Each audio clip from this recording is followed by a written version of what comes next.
With regard to infrastructure investments, again, as you just said, investments hopefully that will produce a return, unlike the $1 trillion that we threw toward investment in infrastructure back in 2011 that was not made with those priorities.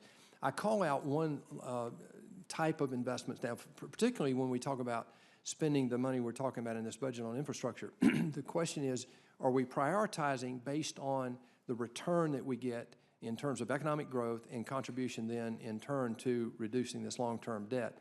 And I specifically call out an issue that I believe is caught between current authorizations and the future infrastructure investments. And those are in states like Texas, Louisiana, Florida, Georgia, your home state of South Carolina, Virginia, New Jersey. These are our ports, our eastern ports, that are all trying to accommodate the new Panamax ships that would dramatically improve our ability to compete around the world.